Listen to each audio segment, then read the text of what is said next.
What's going on, Bucs fans? We are back here for another episode of the Pirate Parlay podcast here on the Sick Podcast Network. I'm your host, JC Allen, and we've got a special show. Not only are we going to talk about the Bucs schedule because that just dropped, we're going to do it with someone who's very familiar with this Buccaneers team. I'll drop who that is after the break. Turn up your volume. Because you're about to listen to the Sick Podcast. Pirate Parlay. Battle intercepted, picked off in the end zone. Bucs are going to beat the Chiefs. We're the champions of the world. The sickest Tampa Bay Buccaneers podcast. It's going to be sick.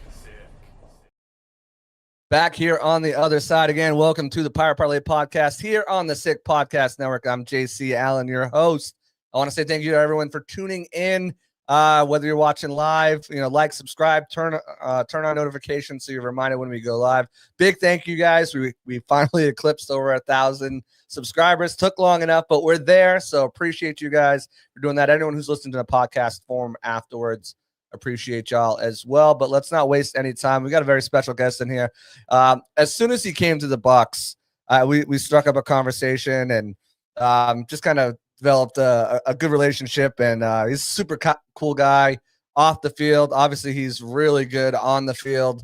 You know him as number 22 in the backfield, but you've seen him most recently all over the place, especially hosting Good Morning Football, which was awesome. But he's none other than Chase Edmonds. My man, JC, how you doing, brother? Good. How we doing, man? I'm good, man. I appreciate you guys. I appreciate you having me on, and just want to let message note to the fans. Subscribe to my guy's show. Let's get into 1,500 next. That's the next milestone, baby. So I'd love to continue to see you ramp up the momentum with this, man. I'm excited to be here, though. I appreciate it, man. It took so long, and I've had like Jason on, I've had Liam on, I had Dave on. I got to get Grizz, so I got to talk to you about, because I had Dave on, and then I had Liam on, and both of those guys are head coaches. So it's either something that you guys are doing in there, or maybe it's just me. I don't know. So but, I got Todd, I got Jason, I got Levante. I'm like, geez, where are these people? Where are these subscribers? But anyways, that's neither here nor there. You're going to have tons of subscribers on your own because you're killing it. Whether you're doing podcasting, whether you're doing TV that you've been doing. I know I talked to you a couple months ago, and you had that broadcasting gig in LA, the boot camp that a lot of NFL athletes go for. It was 2 weeks later, you were on Good Morning Football. So it's safe to say you aced that thing. How did that all go? Yeah, man, God is good, brother. God is good. I must have did pretty well, humbly. I did have it like about a month ago now, a month and a half ago. It was so funny, and I got done with it. I remember I wasn't going to go. My mom was like, you better go to that broadcast camp. So I go to the broadcast camp, learned a lot, and I've always been a fan of sports, right? I've always watched sports shows, watched the best TV personalities. I think I have my own little twist to it because I'm a former player, so I like to stay neutral. I don't really like to critique nobody because I do know how hard the job can be. But just to bring in my own insights to be able to inform and educate the fans, but also bring that entertainment side of it too, right? I always tell people I initially went to Fordham because I wanted to be an actor. Denzel Washington went to Fordham. So I feel like I got a little bit spin, a little sauce to me that I can, entertain some people. But man, that broadcast camp opened so many doors for me off the field, right? And clearly I want to continue to play, and hopefully I get an opportunity to play with the knee injury last year in training camp. But, life goes on. And like I told you before we even started this show, I'd be ignorant to say no to some of these opportunities, right? People obviously value me and see that I have some type of potential to possibly make this a career for myself off the field. And, it's always about, I remember Larry telling me when I first got drafted to Arizona, he's still my mentor to this day. The NFL can either be your first meal or your last meal. So for me, I've been blessed and fortunate to make it as far as I have. But at the same time, I got to start thinking about the future because I am around that corner now where I ain't got too many years left, JC. So we're going to try to make the most out of it. At the same time, though, we're going to maximize what we can maximize. I love that. I love that saying. NFL could be your first. And that kind of goes in life, right? Like, I started off down here, and, those opportunities, it's all about taking those opportunities when they come, because they can be blessings in disguise. It can be, things behind doors that you would have never opened if it weren't for just the opportunity to discover it may never have been even on your mind or something to think. Absolutely. But you sound like you've been wanting to do something like this for a while, and you can see the charisma showing through. You were definitely a great part of that show. All of the comments too, I'm sure, I don't know if you read those or don't want to read those, but it was all positive. Everyone's like, oh, Chase is killing it, and that's from all fan bases. So it was awesome to see that. You mentioned last year with the knee injury, which is just kind of crazy because, and I talked to you about this too, like the first day of training camp, Yeah. you looked electric. I'm like, watch out, Bucky Irving, Rashad, like you guys might have the jobs locked down. But I don't know. Chase is looking like he's got an extra step there. Then of course, the devastating injury happened, and just kind of take me through that. What was that process like? Because it seemed like it took a while to kind of really narrow it down too to what it was. What was that process like, knowing that I don't know what's going on, and then finally figuring out that, hey, you have to shut yourself down for the season? So it first started in OTAs, like the last day of OTAs. I felt like what I thought was like a low hamstring strain. Wasn't much of it. I finished practice and took we had that month and a half, about month break off. Right. I took about 2 weeks off with some family and took a little trip. I come back to the facility and I try to just do a regular some striders, something super simple, right? Just to get back into the swing of things. And my knee flared up on me. And when my knee flared up on me, I go to the Bobby, the head trainer, who, by the way, the Bucs first class organization. They could have cut me and threw me to the curb, and they put me on season-ending IR, right, and took care of me financially. And I'm forever grateful of that. So I have no negative things and no animosity towards the Bucs. They are first class in every step of the way. But ended up getting a MRI, and the MRI came back from the team doctors that it was just like inflammation in my knee. So they gave me, they put me on a heavy anti-inflammatory, sat down for like another week and a half. And we started to do just some standard knee rehab because we still didn't know what it was, but the MRI came back clean. Come back another 2 weeks later, and the same thing, man. I started cutting again, and it's just bothering me. It's just not right, And again, Bucs, we sat down. We said, okay, let's figure out what this is, because at this point in time now, it's about 2 weeks before training camp is going to start. So I'm not getting worried, but I am I do want to start camp healthy. I was feeling good all spring. I was really feeling fresh and young again, like how I felt in my prime days when I was with Arizona. And then come to find out, we do the first day of training camp, like you said. I looked good. I felt pretty good, but I had did this specific cut where it wasn't a pop, but just as soon as I exploded, I didn't have that stick off the ground to really explode how I usually do explode, man. So we did a second MRI, bro.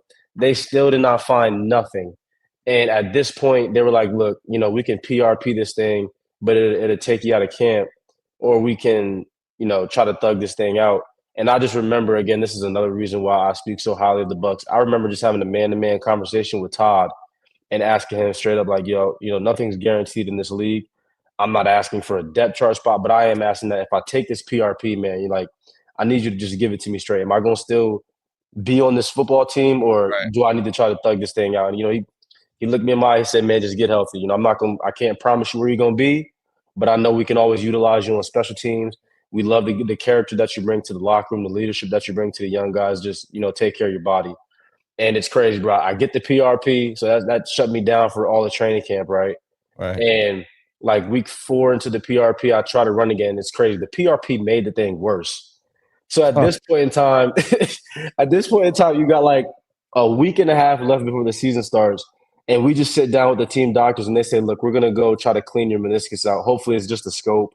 You'll miss an additional 4 weeks, but this will be all taken care of because we don't know what's going on in there. But you're on short-term IR, you can come back. Short-term IR, come back, whatever. And, man, I go into surgery, brother. I wake up, and I remember I was still drugged up, and I'm in the car with my mom, and I'm like, what'd they do? And she's like, son, you needed a full repair. You had what they call a root tear. And a root tear is basically where – and it was a super small root tear, but it's where the meniscus connects to, the insertion point of the actual knee, behind the knee. So I was experiencing my pain when the knee would go in full flexion. Oh, and super, super small tear, but one of the more bad tears you can have with a meniscus. So they had to do a full repair for it. And, I'm grateful to Dr. Domby. He did an excellent job. I got cleared a month ahead of schedule, actually. So, like, the rehab wasn't hard outside of being on crutches for the first 6-7 weeks. But it was just very unfortunate that it went down like that. I always tell people, though, man, I'm a man of faith, right? And everything happens for a reason. It wasn't meant for me to be a part of the Tampa Bay Buccaneers. You look at the season they had. You look at the season that Bucky had and Sean and Rashad White. I always tell those guys that, man, everything works out the way it's supposed to work out. Sometimes it's just not meant for you. And that's what it was for me at that situation. Do I regret any of it? No. Like, you got to learn to move on and continue to learn life and live life. And every single door that God may close, he may open 100 behind that closed door. So it was a blessing for me to just be able to sit back and honestly, man, just get more aligned and more grounded within myself. It's not the first time I've been through trials and tribulations, but it was really cool to see the growth in Bucky, to even see the growth in Rashad, right? Like, to obviously Rashad had his own situation going on with the season, but to be able to be a big brother for him in that scenario, because I went through a similar scenario when I was in Miami, and to have those real conversations with him and to be able to just, like, I feel like that was my fulfillment and my purpose in that season of my life. Like, to be that big brother to Rashad, but to also kind of help Bucky grow as much as he could. He got valuable reps once I went down, man, in training camp. And you saw the rest was history. So that's just life, man. That's life, and that's the way it goes. Sorry for such a long-winded response. No. That was that's that was awesome. A breakdown. And you touched on things that I definitely want to touch on and bring up and kind of dive a little bit more. But first of all, you're cleared. When were you cleared, and how are we feeling now? And you back ready to go? Is the phone ringing at all? Yeah, man. So I was cleared in God, I got cleared early, bro. I got cleared in January when the season was still going on. So I could have theoretically came back, but obviously I was on season-ending IR. Knee feels great, bro. Again, the rehab team that we had, I call her Mary Jane, but Morale, and then my boy Key, I was stuck on their hip. So I absolutely was grinding away. I got close to CG after his injury. Me and him spent a lot of time together in that rehab room, and he's such an amazing guy. So, like, just to have somebody else there too that was going through like a similar situation and just be there for him as well, that was cool. And to just, like, really, motivate one another to just continue to always grind. CG always motivates me in so many ways, man. So definitely feel healthy and clear. I had a workout with Indy about a week ago. I think they ended up signing somebody from rookie minicamp, but I did really well at that workout. I know I'll be on their short call list. So what I'm doing right now, man, I'm staying in shape. I've always been a pros pro, So I'm operating as if I'm on a team right now. Bro, it ain't nothing but a lifestyle. And for me, I have this inner belief and this inner faith and inner confidence that wherever I end up, bro, it's going to be God's perfect timing, and I am going to be able to showcase my ability, because I know I can still be effective for a team, whether it is as a third down back, whether it's as a special teams utilized player, whether it's as just somebody that's a vet that kind of comes in and helps and molds and creates that positive culture that you want in the locker room. I know I can provide that, bro, and I'm eager to see whatever that is when the time is right. Yeah, definitely. I mean, you look at your career. I mean, that's where you've thrived, is that third down role. Also, done very well on special teams, and with the new kickoff rules, they want that running back there with a little juice, and you got that juice for sure. It's one of the best part of the games. I remember in that 2023 season when that running game was kind of stagnant, and you went down early in the season, came back, I think late October, off of your reserve, and you saw the immediate spark you brought the offense. And you just kind of, and it wasn't really because of anything other than there were some scheme things going on in 2023 where Dave wanted to bring in this mid-zone, inside zone, outside zone type of offense, and you just didn't have the pieces there to really execute it at its peak. And that's why you saw last year, Liam started trying to, he's like, and then towards it, you would run a gap, dual, pin pull, stuff like that, and the guys were just feasting. Still placing the offense for some of that zone stuff for sure, but I feel like it hit the wall. And when you came in, you just provided such a burst. It was awesome to see that season. But speaking about last season, one of the cool things that, and I've seen this happen, a couple guys, guys go down and stuff like that. A lot of guys, they kind of are a little standoffish. They're not going to games. They're not at the locker room all the time. They're not. Man, you were there. I don't know how many times I've seen you after the game and just checked on you, seeing how you're doing and everything. You were there at the last game of the season. You were there. Like, again, different injuries, different things, like Sua, I barely saw Sua around the facility last year, and you were always there and always at the games, and you can tell the mark that you left when you talked to Rashad, when you talked to Bucky, like especially Rashad, because me and Rashad are close too. So like you just glowingly about you and what you provided to them as mentors. So just talk about entering that kind of chapter. You did it in 2023 with Rashad, which was a tough year for him. Certainly, last year as well. But just being that rock, being that ground, and turning into that guy. Yeah, man, I think it's I got told an expression when I was younger that one of my OGs to this day still always sticks in my head, and that's you should always send the elevator back down, man. And that's something that you just owe to the game. I was fortunate enough to have some really, really good OGs when I was coming up. Guys like Chandler Jones that taught me how to watch film properly, taught me how to carry myself as a pro. Guys like Larry Fitzgerald, Kel Beacham, like to see those guys every single day and then now do it the right way. And then, but also to treat the younger guys just like little brothers, right? And so that's something that I always want to just, I think in life, it's always about sending the elevator back down. And it was cool to just, because I saw myself a lot, whether it was personality, whether it was game skill trait, and Bucky and Rashad, right? And to understand and know what they were going through from a mental capacity, an emotional capacity, and just like a lifestyle change. I didn't have nobody like that when I went through what I went through, right? I didn't have nobody in my ear to keep me grounded and to keep me level-headed and to keep me understanding that, hey, man, this league is about timing. That's something I always told Rashad, like this league is about timing. You see it time and time again. Somebody may not be the guy the first 3 years or whatever the case is, but when that timing is right and maybe their contract's up and they hit, brother, that's just what this league is about. It's about what have you done for me as of lately, but it's also just about can you take advantage of these opportunities, and when those opportunities come, like your life can change in an instance like that.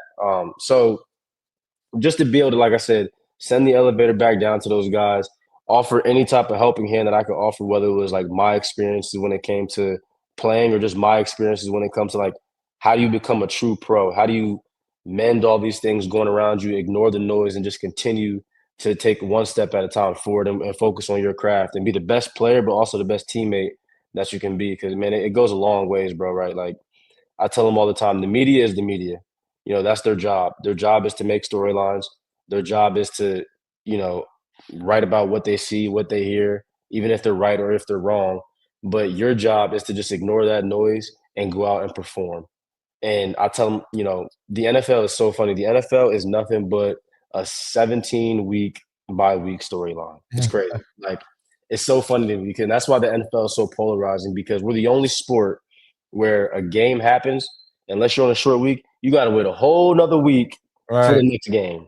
So everybody only remembers of you what they remember about last game. So if you play bad, you're going to be terrible. Or, should he be starting? Should he be, but you play good, then next thing you know, you back on top. Now you're talking about, he's back at it. He's the Pro Bowl caliber guy that we think. So I just tell him, man, like let the noise talk, bro, and you just focus on being the best person and the best player that you can be every single week. Yeah, media, it's all about clicks, it's all about views, it's all about going viral, all that stuff. That's why I try to pride myself, and I think why I've got a really good relationship with these guys is I don't do that gotcha media. I don't do that. And there's a way to go about it, right? If you had a bad game, Chase, I can write about you having a bad game. But I don't need to be like, Chase was awful this week. Like the stuff stays, that's where I think, it crosses the line when you're using words to describe it and talking about either a player or a certain player or whatever like that, man, it just crosses the line. So, it's you talk about the giving back and the elevator going down, something Chris Godwin talks about a lot too. But it just feels like this locker room, man. Have you ever been a part of a locker room like this? Because it's and I know I talk about it and people talk about it and you hear it, but like, I'm not part of it, but I'm in it and I see it. Yeah. And it's crazy. Yeah. I'll say this. Arizona was probably a tighter locker room for me only because I got drafted there. But Tampa, man, Tampa's a top tier locker room. You talk about just good, solid dudes like that, just care about one another, respect one another. I mean, you can go in that locker room and go to work with those guys any day of the week, any night of the week, man. It's I think it's also a credit to just Todd, and I know some Tampa Twitter fans aren't fond of Todd, but Todd really has a really good grasp on that locker room, and the players respect him. But also Jason Litt, like Jason drafts nothing but he drafts nothing but ballers. Yeah. But to also draft a baller that's a good dude is really, really hard to do, you know. And I think that it's just another contribution to why that locker room is so well fitted and why it works well with those guys in there. Yeah. Yeah. I mean, it's just so tight knit. There's no divas. There's no I'm bigger than the team. I mean, there might have been someone, in 2023 that kind of thought that, but right there, and it didn't matter because the locker room was so good, even with someone complaining and kind of upset about their role on the team publicly and whatnot. It didn't matter. The locker room was so tight knit. You weren't going to cause a distraction for the rest of us. You're going to give an opportunity to KJ is what you're going to do, Yeah. So like, it's awesome. And, Light talked to, he's like, I'll take some about the draft. He's like, I'll take some immature guys. We got a locker room now. Straighten them out real quick, especially on the defense. Like try talking snap to Levante or Vita. Levante, right? Or Vita. Yeah. Yeah, get snatched up real quick. It's interesting. And, when you came in here, there was a lot of question marks. There are a ton of question marks. Tom Brady's gone. We got Baker Mayfield and Kyle Trask. Baker's on a $4 million contract. When did he have the team? Because for me, I know when he got the Bucs, I know when he got the city, it was get your weight up, little boy. That's when the city was like, oh, this dude's a dog. He's gonna do whatever he can. The Minnesota Vikings game, that week 1. When were you like, man, this guy's it? Like he's gonna be able to not only resurrect his career, maybe not to what he's done, but he's gonna be able to lead us and we're gonna win some games. Honestly, bro, I thought it was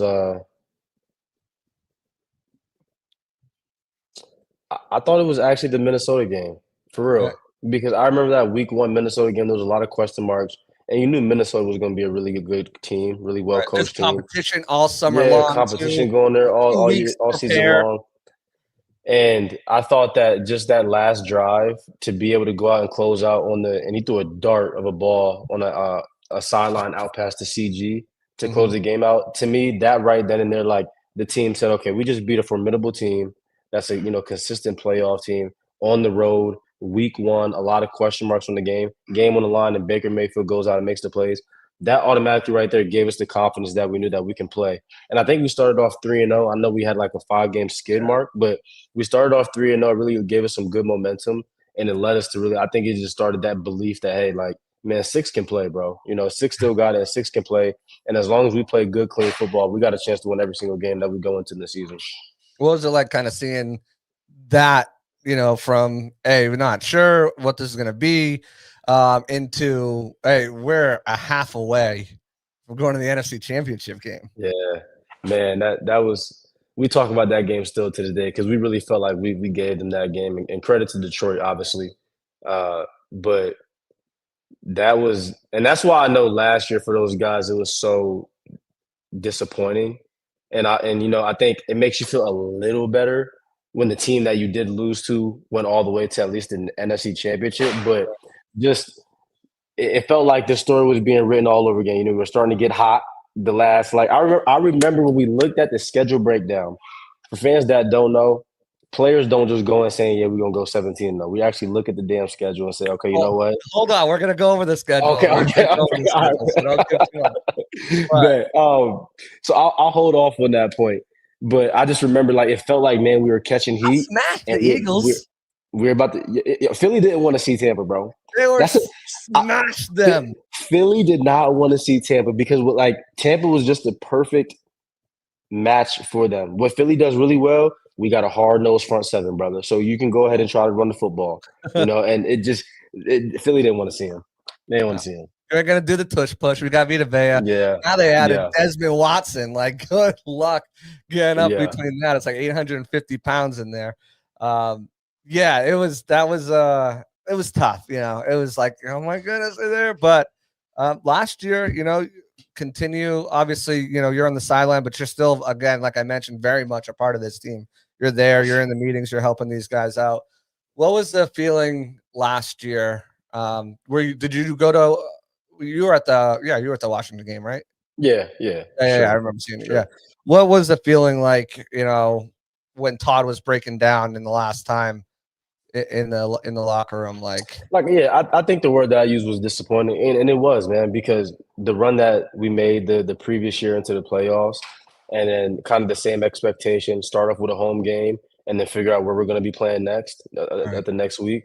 We knew what it was, and we were prepared to do the same route that we had done, and we were already looking like, you know what, this is kind of giving the same type of feeling as last year, where we caught heat at the right time. We got a home playoff game in front of a tremendous crowd, and we're going to just ride that momentum, and we're healthy, most importantly, and we're going to ride that momentum into the playoff run. And you look at what Jaden Daniels did last year, and you look at hindsight 2020, what he did in the playoffs. I'm not saying it makes you feel any better, but at least you can say, okay, we lost to those guys that they were kind of us. Like, they went on that run. They got to the right. NFC Championship, you know what I mean? And went to Detroit and dethroned those guys. So, credit to them. But I think it was just about disappointment. But past that disappointment, I know the feeling that they have in that locker room right now, man, is just absolute motivated. I mean, they got the entire team back, bro. You talk about reloading. I can't wait to see what those boys do this upcoming season with all the young talent that they have mixed in with the vets that still got the gas tank going. Right. The last year was so tough, and as a player, be like, next man up. Everyone's got to be prepared, but injuries hit this team, you included, so hard last year.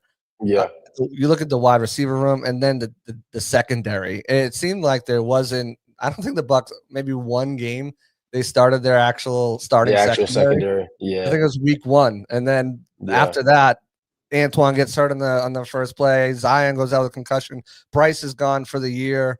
Jamel's banged up too. Like, it was just like, and then the wide receiver room, we know what happened with that, and probably why they drafted him in the first round to prepare for that. But do you look back last season and say, hey, what if I was healthy? And then B, what if the team was even as healthy as it was the year before? Mm-hmm. I don't like trying to do that, dwelling on the past. And I told you, I felt like it wasn't my season, right? I got hurt and Bucky went crazy. So it was meant for Bucky to go crazy. That's just how life works, bro. And I think that in football also, with the hypothetical injury situation, everybody's hurt, bro. I can't imagine the questions the Detroit Lions were asking themselves, like, why us? Right. Because nobody had it worse than Detroit. No. I mean, they were in that NFC Championship game with guys off the street, bro. So, we all go through the injury bug. What was with the Bucs? Yeah, it was unfortunate that we went through that injury bug, but that's the name of the game, bro, and that's why winning a Super Bowl is so hard, because the best team half the time don't even get there. It's usually the healthiest team, and sometimes the luckiest team. That plays a factor into it. Right, and it's got to be hard too, because as a player, you guys have pretty general good sense of awareness of what your skill set, what teammates' skill sets are, and everything like that. You're not going to use the same words that fans are going to use, because everyone's made it here, so you're good in some aspect. But I think that's why you see the Bucs go out this year, and they really kind of focused on depth in those areas and said, hey, we're going to draft 2 cornerbacks. We're going to sign 2 cornerbacks. Hey, we're going to bring back Shep. We're also going to draft 2 wide receivers and bring someone we're pretty excited about as an undrafted free agent. Oh, plus we have all these guys from last year. We're really hoping to take a step forward. So, I think that has been the goal is, hey, if we can't be the healthiest, hey, we're going to be one of the deepest. And I think that's going to help propel them this season if injuries do hit them. But you mentioned, you go down and it's Bucky's, chance. Wow, he's special, man. And I will say, I will be the first one to say, not on my radar. I looked at him through the draft process. So when I'm doing my draft breakdowns, I looked at him. It's like, I just don't know. They've got Chase, they got Rashad. They want a bigger back that's specializes in goal line stuff, or he breaks a lot of tackles, yeah, but he's a smaller guy. Do they need that? Or do they need someone who's first and goal, fourth and 1? You're not bringing this guy down. So he's off my radar. And then I watched him again. I was like, holy shit. This guy is like a little human joystick. He's a pinball machine out there. And then, obviously the questions going into the season were, will this translate? You're playing in the Pac-12. Will this translate to the NFL when you're going up against everyone from these Power 5 schools who's incredible and everything like that? But he did, and not only did he hold up. I mean, he overtook Rashad for the starting job, and he was a constant on any highlight reel just because of what he did. You talked about, being able to help him grow. What was that like, him coming in bright-eyed, bushy-tailed as a rookie to the end of the season where we already know he's one of the hardest workers in it. He's trying to beat Tom Moore and Todd Bowles every day, but just kind of what was that like watching him and being a part of that? Yeah, it was awesome to watch, man, because Bucky was like a sponge, especially when he first came on early on. He's always asking questions, always just trying to understand certain aspects of plays and certain aspects of games. And I was always just trying to teach as much as I could. And to see him just grow and develop so fast because the one thing about Bucky is his natural instincts are just elite, right? He knows how to kind of play the cat and mouse game when it comes to the linebackers. He understands what the back cut is going to be if backers scrape over the top or they're flowing too heavy, and his God-given ability to stop on a dime, he can make what they call chicken shit out of chicken salad. So he really had it going on, man, and to be able to have a front row seat to see how he developed and how his work ethic just continued to pay off. It was awesome to see. Awesome to see. And then Rashad too, I think he took a step forward as well. Obviously wasn't that feature back, and 2 years ago, 990 yards will probably haunt him for a little while. And but as you talk to anyone, they say, who's the best pass protector in the NFL? Rashad White. Who's the best, receiving back in the NFL? Christian McCaffrey, Rashad White. He's right there. Obviously, he wants to be known as who's the best rusher in the NFL. But to see him grow in those levels where he's now being talked about as the best, or in the top 3, top 5 conversation of the best at that skill set that he does so well. Just kind of talk about that. And you've been there before where you're the guy and then suddenly you're not the guy and having to deal with that emotionally. And Rashad's been vocal. You just put out an Instagram post today saying last ride or whatever. He's got a horse in a cowboy hat saying one more ride or something like that. Rashad's gone, all right? Unless something happened. I mean, the man took his nameplate down when he was cleaning out his locker. I'm like, ooh, like we know he's gone after the season likely, unless something happens and the Bucs really want to keep him. But I know he's itching for that opportunity to prove that he's the guy. What's that been like too? Kind of seeing him go from that being in that same situation and just kind of seeing his growth in those 2 areas as well, where now he's being talked about as one of the best in the league. Anytime you're best in the league at anything, it's I'll tell you what, the Bucs are going to get the best version of Rashad White. They're going to get an extremely motivated version of Rashad White, but also someone that has grown a lot and he's learned a lot, man. And it's so funny because I remember when I first came into the league and just how raw he was and the conversations that we would have.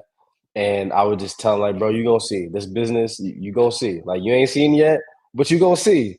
And then, during the season last year, like, the conversations that we did, he's like, man, big bro, you told me, big bro. You told me, big bro. And I'm just like, man, look, at some point in everyone's career, unless you are a first ballot Hall of Famer, they will go through at some capacity what you have gone through. That's just the nature of this business, and that's just what it is, bro.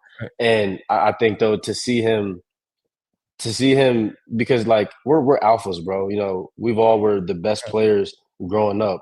So in high school, in college, like get to the NFL, and now like you're not. So it's like right. So it's no easy way to deal with it, but I think that Rashad did a great job just learning to accept the situation for what it was and really continue to be a good teammate, bro. Because that's the biggest challenge that when something like that does happen comes up on. Because like you're not having beef with the player of the situation, what it is, but like when you go into these meeting rooms, you go into the locker rooms, like the vibe just shifts a little bit, right? And it's hard to keep that shift. And I feel like Rashad did a really good job of just trying to like, you know what, man, like obviously I ain't happy with this situation, but I gotta still continue to support my brother out there and be the best teammate that I can be so that we can be the best team that we can be.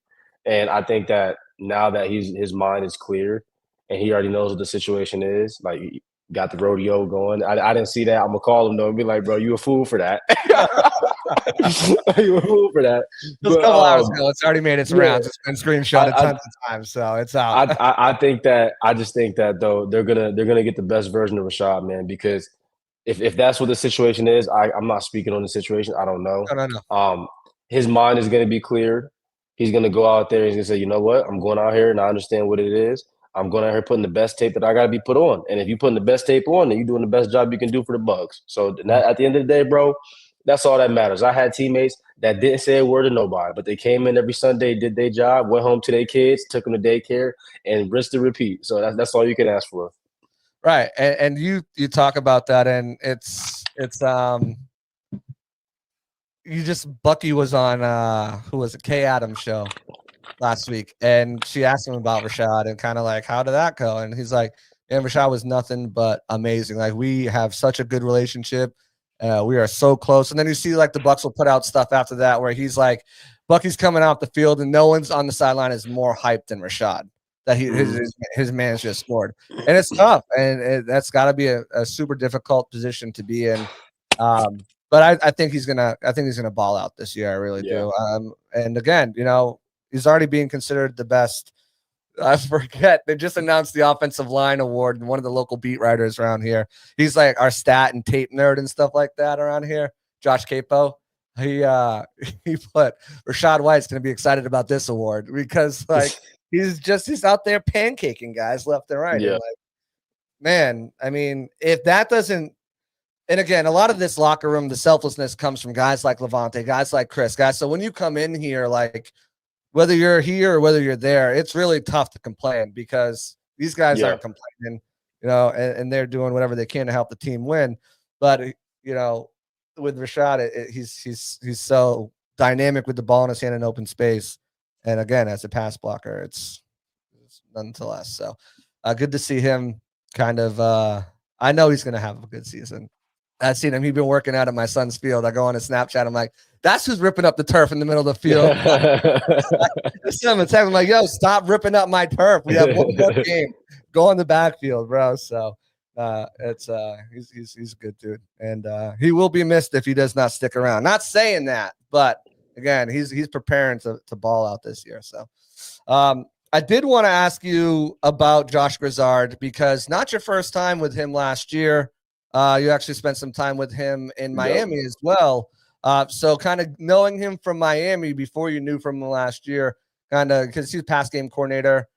In theory, you would be involved in that as a, you know, pass catching running back and stuff like that. What does he bring to the table? And when you first like reunited with him, or were you like, oh, or was it like, okay, we got a good one. So I don't know how we got this guy. Yeah. Intelligence, man. And that's the first thing that you'll see when you speak to Josh, just his intelligence for the game, his feel for the game. Yale grad, so Ivy League guy, so that validates it. But I think what he's going to bring to the table, most important, is that because of his experiences with Miami and dealing with a Jalen Waddle and a Tyreek Hill in terms of the type of receivers that they are, and then being able to implement a different system and seeing kind of how Liam Cohen dealt with Mike Evans and Chris Godwin, he's going to just have unique ways to give people the football. And I think that you'll see a little more wrinkles in the offense than you saw last year. I mean, and Liam was already very creative. But to me, I don't see it missing the beat at all, man. I mean, he had the opportunity to learn under McDaniel when he was at Miami.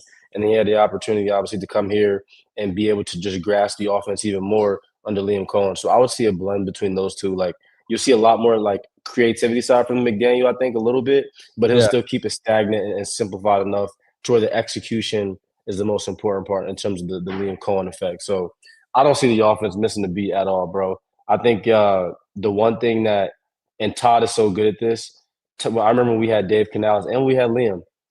Liam did call plays in college, but he never called plays in the NFL. And Dave never had called plays when we hired him. So Todd ran a hell of a lot of Todd ran a hell of a lot of non-scripted practice periods to give those coaches the experience that they needed. So when they finally got to Sundays, they at least had a little bit of a feel of how it would be to call plays. That's the only thing where, like, I'll be eager to see, just to see how Josh handles that, the play calling side of it, because, like, there is the side of it of designing the X's and O's.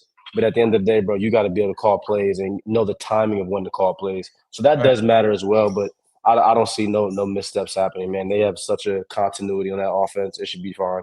All right, because this is a chess, and if anyone's going to send chess game, if anyone's going to send him some crazy ass looks to prepare for, it's going to be Todd, man. Todd, go send them looks. I gotta ask, like, when you're out there running back and Todd's you're doing this crazy stuff, and he's doing these looks, like, and all of a sudden you see Vita Vea at off-ball linebacker. What goes through your mind when you look at that? Yeah, bro, it's just like sometimes it's ridiculous. Like we'll be in practice, and I remember they sent like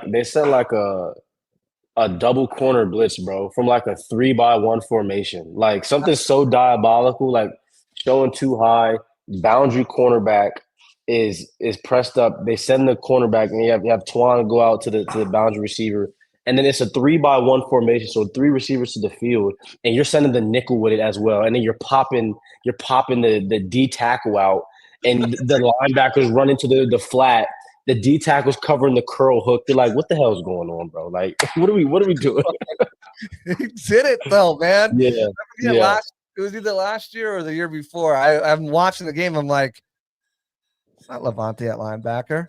I get on my little binocular from the press box. I'm like, why is Anthony Nelson and Kalijah Cansey at stand-up linebacker right now? And Levante Davis playing 3-tech. What are we in a game? Like, in a game. I think people like from the TV will look at like, what are we doing, Todd? But as an offensive player, when you look at something like that, now like the first thing that goes through your head is, okay, who's down? Like, is Levante down? Is he the 3-tech? Is Vita down? Like, we don't know. It really messes up your pass pro rules unless you've seen something like that on film and you're able to actually, operate that and what's the word I'm looking for? I guess just show that look on the practice field. So that actually really messes up the offense a lot more than people would think from a TV copy. Oh, look at that. Yeah. I try to watch the all 22 whenever I can. So I get that. Yeah. That end zone look and kind of see what things might be happening under, that I miss, obviously. Because when you're live, it's like one play after another. You're trying to just remember, write down your notes from that play and move on. But, one thing that's really fun is when you look at the offense and the way it performed last year, top 5 in passing, top 5 in scoring, top 5 in rushing, finally, right? It came together. They re-sign everybody back. They bring Shep back. They bring Ben Bredesen back, which is a huge acquisition to keep continuity on the offensive line. Obviously, CG's back. That's the big one. But then you think, you look at their depth chart and they've got, you look at their top 3 with McMillan there. You look Shep, number 4, Palmer, Rakim, Ryan Miller stepped up. They've got some guys here.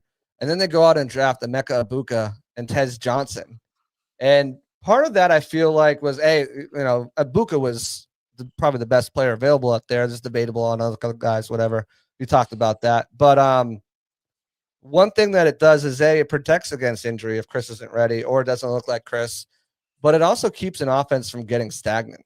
Like I can't turn on film from last year and expect to know what the Bucs are doing this year because they've got a whole new weapon, and not just the weapon that they drafted in like the 3rd, 4th, 5th round. This is a 1st-round talent. What does that do for an offense? And have you been a part of that where I don't follow much Cardinals, although it's my son's favorite game to play with on Madden. He's like, Kyler Murray's the GOAT. I'm like, that's because he runs faster than anybody in the game. But have you been in a situation like where, things have stayed the same, but then, or you add something and now it's a whole new dynamic?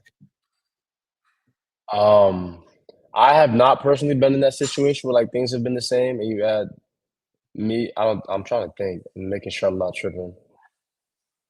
Or I have not. Last year, right?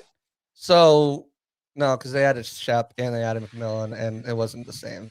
No. Okay. I mean, I wasn't surprised at the Emeka pick, and here's why. Because Jason Litt is just playing chess. So that's clearly a continuity plan. Like, I'm not saying that Mike Evans is going to retire. But if Mike Evans does retire, okay, you instantly have another guy that can come in and, be molded into that receiver one. And it's you're not missing a step, right? And maybe he already looked at the future draft board of what he thought the receiver draft board was going to be next year. And he probably said, you know what? I'm not liking some of the projected guys that might be there when we're absolutely going to need to take a receiver.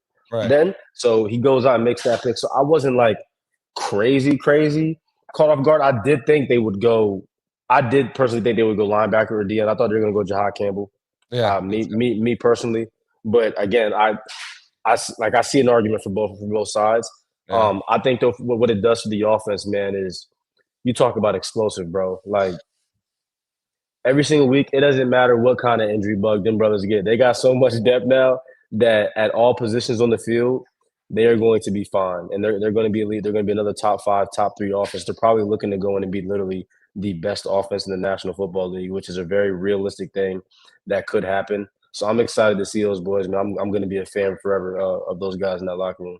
And it's funny too, because you look at that wide receiver room too. Mike Evans, Mr. Reliable, 1,000 yard seasons. Yep. Chris Godwin, they call him third in Godwin for a reason, because he's Mr. Reliable. Jalen McMillan really came on towards the end of the season, and Emeka Ibuka is literally Mr. Reliable. Like that's what he is. Literally. He's quarterback's best friend. So you add in Rashad on third downs, whether it's pass blocking or catching the ball out of the backfield, and Bucky on early downs. It looks and Graham taking that jump, Cody taking another jump. Luke's already a top 5 right tackle in the league. I don't want to cut you off, but you know who don't get no love, bro? My guy, great teammate. He's such a good guy. Before I even say his name, I would be okay with my sister dating him. Okay, Is he he's still married, on the by the team? way. Yes, he's still on the team. He's married, by the way. Cade Otten does not get no respect. Cade's I don't know why, great. bro. I love Cade. Maybe it's because he doesn't play with gloves, bro. But That's Cade probably his Otten, bro, listen, Bucs fans, y'all need Cade Otten is somebody that you want to extend. He's a locker room guy. He puts his hand in the dirt. He blocks and puts people to the ground. All he does is be reliable and catch the ball. He actually had a really, really good year last year, because I remember when we had those injuries. He had like a 3-4 game span where he was snapping. Yeah. He was. I call him Big Play Cade. He tied Travis Kelce with like a record over a 3-game period. Big Play Cade. yards or something like that. Big Play Cade, bro. He don't get no. I don't know why. I get it. Like he's just like he's really soft spoken. He's kind of he just does his job, bro. He just does his job. You know who he is? Will Golston. He's a lunch pail player who comes in, does his job, doesn't talk. Except Will's gotten flashy in his old age, man. Yeah, he's got a little flashy. Cade's coach's favorite player. He ain't got to worry about no drama.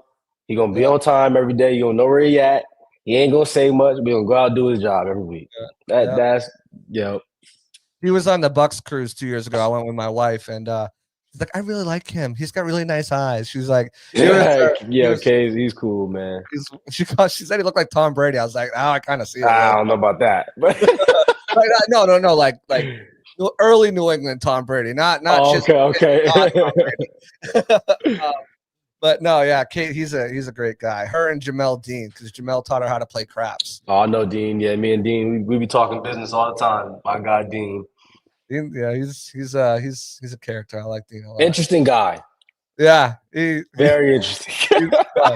He's fun, man. He's just so happy with life, It's great. Bro, Dean addressing Nautica head to toe. And I'll be like, Dean, bro, he said there's on clearance right now, bro. I'm trying to tell you, it can't get no better. Cheapest dude. I love he gonna be rich forever. He'll bring out those hats, though. He'll bring out those hats. Yeah. He loves the hats. Dean's cool, man. Dean's cool. We'll shift over to the schedule real quick, and then but I do have a couple questions here. Richard says, who's Chase's running back Mount Rushmore? What's that? 4 guys? Walter Payton, Barry Sanders, Adrian Peterson, and number 4, I'm going to go. God, that's where it gets. You can put a lot of guys there. I'm gonna go. 3 are always easy, and then it's the 4th one where you're like, fourth. You can put a lot of guys. I'm not even a fan of this, but to validate it, I'll take the leading rusher of all time. I'll put Emmett there. Yeah, but you can put a lot of guys at 4. Yeah. You get 2, 3, and then you're like, oh, I forgot about this one. Where do I put him? 4, bro. Do I take off number 3 and put 4 and 5 though? I don't know. Yeah. Burgers World says, what's your favorite place to eat in Tampa? Tori Bar. I don't know if you guys ever been to Tori Bar. It's like a small tap. It's like Japanese spot. Yeah. Oh, man, they serve food till like 1 a.m., bro. It's not reservation based. So try to get there a little early because it will be like a 20-minute wait, but it is fire. Tori Bar. Where's that near? That's where is that? That's kind of by the airport a little bit. Like, you know what, bro? I'm gonna look it up because I've been in Arizona now, so I haven't been to Tampa in a minute. Hold on, bro. Tori, bro, where you you need at? to go there. Where you staying in Arizona? I'm actually staying at my mom's right now, bro. Wait, did they get it? Did they just Mine open up was a in new spot? Scottsdale, so I was out in Scottsdale all the time. Yeah, Back. so she lives off Baseline Road. Okay. I think they opened up 2 locations because it's got it at Central. Okay, yeah. So it's on Central Ave. It's by the University of Tampa Pepin Stadium. What stadium is that? Okay, yeah, UT. Oh, it's kind of like by downtown, like across the bridge from Yeah. that. Oh man, it's fire. It's I'll check fire. it out. I'll check it out for sure. Let's bring up the schedule. Let's talk about the schedule. Because you're about to talk about it. I stopped you because we're gonna talk about it. What is Yeah. the first thing you look for as a player at the schedule? I look for who do you play on the road because road games always just become a little hard no matter who you play. Mm-hmm. The second thing I look for is the hardest stretch in the season. So usually like a 3 or 4 game stretch and the softest stretch in the season. So like nothing is ever guaranteed in the NFL. Right. But I'm gonna say if I'm looking at this schedule, like what is the hardest stretch? And the schedule is not bad at all, bro. Like I don't think it's Week terrible. 9 bye too. Like Week 9 bye is perfect. right. I would say like I like the schedule a lot. I think the first thing I'm gonna see though, I notice like you're back at the Lions for that rematch. Love that Monday Night Football, and then you have a short week. I hate though when the NFL gives you a divisional opponent on a short week. On I the don't like road, that. no Like we're less. on the road too. It's like we're traveling to Detroit. We already are a day behind, and then we got to also travel to New Orleans. Like to me, that's just ugly. Yeah. So if you looked at this, what's the hardest stretch? What are you like? Okay. The hardest stretch. Yeah. Because like for most people, I think it's I'm that week. gonna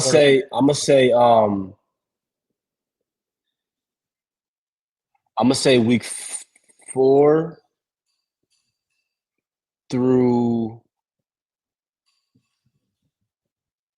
I'm gonna say week 4 through 8, just because of those 2 back-to-back games, bro. the bye week game. Because Yeah, I was gonna say Patriots, Bills, Rams, and possibly Cardinals because I think Cardinals will be better than what people think, and yeah. I think Patriots really improved in free agency and the draft.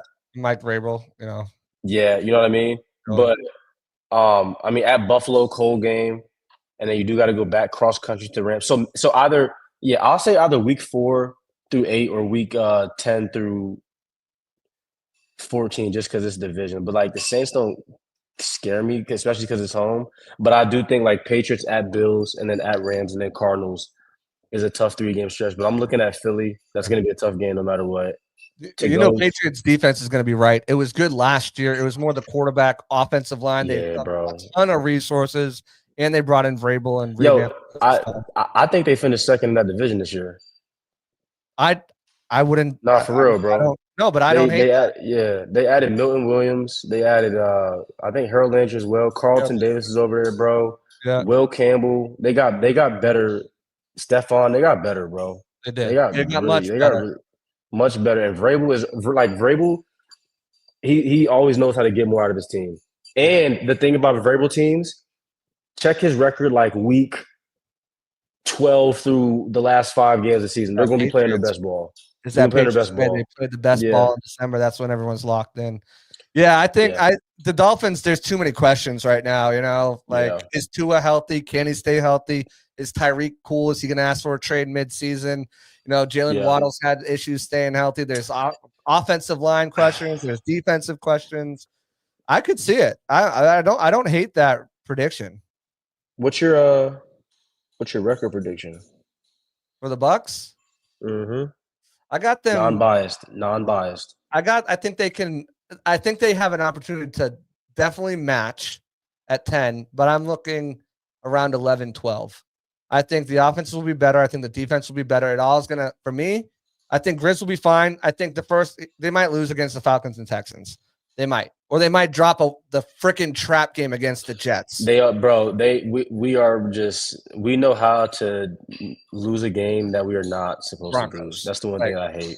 That Jets game I have circled as a potential loss right there. Like for that reason, they just know how to just because it's so sandwiched. If you take look if that Jets game right there was the Patriots, you would say week 1 through week 8 is the toughest stretch of the schedule. But like that Jets game is sneaky because they'll get you.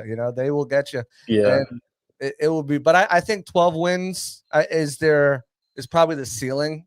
I think 9 wins. Well, the floor, I mean, without injury, Bucs beating Bucs, because sometimes teams will just beat themselves sometimes.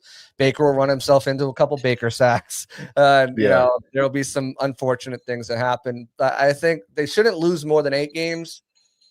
I think if they do, then I ain't gonna lie, bro. Like, my floor for them, like, because to me, just off the rip, the only 2 teams where I'll accept as an argument that they are better football teams than the Bucs on this schedule is the Eagles, the Lions, the Bills. And the Lions had the coordinator question mark, man. That's a big question mark. They got the entire coaching staff question mark, brother. They lost like 9 coaches. Right, exactly. They lost like I'm with you there. I think the Eagles and the Bills right now are the 2 teams that I'm like, those are going to be tough. Lions, let's see where they're at. It's week 7. They might have shit figured out by then. 49ers, let's see what that looks like because of all the holes. And then you have some of these games where, CJ Stroud's the truth. He had a bad year last year. It's real. And Sam Darnold, can he repeat what he did with the Seahawks? They don't have any receivers. They don't have any offensive line. But it's all the way out there, and that stadium's going to be loud as hell. You played in there multiple times. Everybody else, like Rams too. Rams are going to be good. McVay's always going to have them doing something. I'm going out on a limb, bro. I got these guys going. I'm thinking 12. I think that's the ceiling. I think if I'd be shocked if there's 13. I think 12 is a ceiling. The floor to me is 8. Unless injuries just. You think the floor is 8? See, I really thought the floor was like I bet I don't know what Vegas has the live odds at, but I would bet just blindly saying it'd be 9.5. I think that's unless they keep disrespecting Tampa. But they do, bro. Half these people have the Panthers winning. Like maybe they lose at Houston. It's on the road Monday night, so maybe they lose at Houston. Okay, maybe they lose Philly. So maybe they're 2-2, and maybe they lose at like the Lions. But I think what I love about the schedule is that week 13 through 18, again, if they play their right ball, they can literally go 6-0. And when we were looking at the schedule last year, I can't remember the schedule what it was last year, but I remember talking to Rashad. I said, bro, all we gotta do is be the Cowboys. It was I said, I think we just need to be 500 or a game at 500. The last 7 weeks of the schedule last year, we were like, yo, bro, we should go 6-1. Now, obviously, you might drop one that you don't want, but bare minimum, we should go 5-2. And I think they went 6-0. So I look at the Cowboys game. They did drop they dropped the Cowboys game. Yeah. Those Cowboys are awful. They were playing Cooper Rush. They should have won that. Yeah. Oh my. Again, so one game on here that is a bona fide dub is probably going to get dropped, but. Right. I like them. I like them winning 12 games, bro. I don't see why I don't see how they can't win 12 games. They're definitely, to me, not definitely, nothing's guaranteed. I think they're probably going to win the division. So if they're probably going to win the division, that's going to put you at least 9 wins. And then it's just about the 3 nail biters that gets you to 12. Right. With that Falcons game, it was a little different, I guess. But if you're still on this team, are you jacked up to open up against the Falcons on the road and try to get that payback? I'm not gonna lie, bro. I've never been a fan of opening up with a divisional opponent week 1. It just people are rusty. You haven't tackled in a long time. You're not. Right. You're not going to be your best. That's just me personally. I think they'll get the job done, but I never really was a fan of divisional games immediately off the bat week 1. Where do you have this team stacked up in the NFC? I think football's a game of matchups, but if you're going to say just true power rankings in the NFC, the only 2 teams I'm taking over them right now is Detroit and Philly. I really have them at 3A, 3B, and you can put the Rams, but I like our depth more than the Rams. I think the Rams have a little more stardom power, maybe. I'll accept that argument. But with Tay and Matthew Stafford, to me, Tay is going to be all pro this year simply off the fact that as long as he's healthy, every single receiver that is with Matthew Stafford goes crazy. That's the number one. But yeah, I'm gonna say we're third in the NFC. Speaking of the Rams, because it's something that Todd has not had good success against the Rams, and you look even to the playoffs the year. I think that was right before you came here in 2022. They ended up losing the Rams on a last minute all in blitz, and Cooper Kupp beats them, gets first down, and game's over.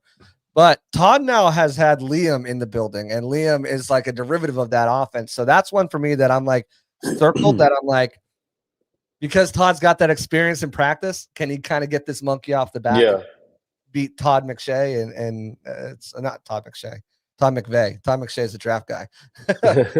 Can he finally beat him? So that's one I think is going to be a good one. But yeah, man, that's awesome. Chase, I want to thank you so much for your time here. Yeah, bro, absolutely. Do you have anything to promote? Where can the people find you? What's going on? What do you got next coming up? Yeah, man. So yeah, for me, bro, honestly, what I've been doing is I actually am a founder and CEO of a tech startup company, which is crazy. Yeah, bro. Scene is our Instagram, SCEENE. We use AI to basically innovate the way people travel across the country domestically, and then connect them to businesses to increase bottom line revenue, man. So we're launching soon. I'm sponsoring a business conference convention. I got into like corporate travel as a way, like my niche, sponsoring a business conference convention in July. Nice. NFL media is kind of being cool to help me out and kind of like story tell that and record it. So like that's something I've been doing. I've been working out every single day still, obviously, but I've taken this opportunity, man. Like I said, you just never know what God does when he closes doors and opens them. I've been blessed to have a lot of doors opening for me right now, and I'm just trying to maximize and capitalize on whatever's knocking at my door, man. But I really do appreciate the time that you gave me here today, JC. Appreciate just being able to be on, talk some ball with you, talk game with you, and talk life. Anytime you are looking for somebody to get on, if I got free in my schedule, I'm always willing to help out, brother. Yeah, I appreciate that. It's been awesome. Yes, you're a little bit more practice too, right? Because you're gonna be one of these guys. Hey, I know, man. Hey, I know. I tell people all the time, they're like, man, you're doing so well. And I'm like, yeah, man, I'm doing well, bro. But like the NFL is crazy, bro. I feel like NFL coaches or GMs might see me on TV like, oh yeah, he's already transitioning. Don't even worry about him. It's like That's the only thing where I'm like, damn, do I keep taking these opportunities? But at the same time, I'm like, man, screw him. Like if that's really not gonna give me a job, it ain't meant to be, bro. Like if the difference in me hopping on the podcast, like that's crazy. So I'm gonna keep running with it though. Someone asked real quick before, if the Bucs call, you gonna answer that phone? Absolutely. I did. Hey, man, I wanted to be back. I just wanted the chance. I said, yo, bro, just bring me in the training camp, dog. That's the one thing like I don't like about how the NFL structures contracts. Like, and this is no disrespect to practice squad guys. Everyone works hard. I'm not saying that, but like practice squad guys can get signed to futures contracts that at least bring them to OTAs and training camp. Someone like me, my contracts expire. Like I'm a free agent, bro. Like, I got to work and negotiate a whole signed deal. Like that's something where I'm just like, damn, bro, I just want to be in an OTA. Because I know if I get in an OTA or a training camp, they're going to see I still got the juice. I'm going to win a job. And I'm going to, win a spot on the 53. But that's neither here or there, bro. So I'm enjoying this time off a little bit. I'm getting my body healthy, my mind healthy, my faith healthy. And, just going to take it a day at a time, bro. Hey, you might need to give Spy a call, He's very Spy. Hey, I mean, just be like, yo, you saw what I did, helping Bucky along last year. Ashton don't need no help, but if he needs some help, I'm here. I think they got Samir White, and he had a disappointing. I don't know if they got much else on that depth chart. We'll see, man. I'm taking the day at a time. I know it's gonna work out at its perfect time and exactly how it's supposed to work out. So I ain't tripping, man. Absolutely. Well, I appreciate you so much, man. You've been awesome to come on here. We'll definitely keep in touch, keep grinding, keep kicking ass with whatever you're doing. Hopefully you land a job here soon. And, you won't have time for me. So but, I appreciate you, brother. But absolutely. We'll talk soon, man. All right, man. Talk soon. Yes, sir. All right. Here you guys go. Chase Edmonds, some awesome stuff, where he's at right now in his career. Some great insights too on the Bucs organization as a whole, on guys like Rashad and Bucky and their growth. The offense, Mike Rizard, his schedule prediction, so much more. I want to say thank you, and I appreciate everybody that's tuned in, everyone who commented in the comments there. Appreciate you guys, everyone watching everywhere else. Listen to this afterwards. Again, like, subscribe, turn on notifications. I know we've been kind of wonky with the times the last couple weeks. We'll get back to our Wednesdays here soon. But hey, when you get a chance to have a guy like Chase on, you adjust the schedule. So again, appreciate everyone for tuning in to another edition of the Pirate Parlay podcast here on the Sick Podcast Network. I'm Jason, your host, and we're out of here. Peace. And that's a wrap. Hope you don't miss us too much until next time. Follow the Sick Podcast Pirate Parlay on YouTube, Facebook, Google Play, and Apple Podcasts.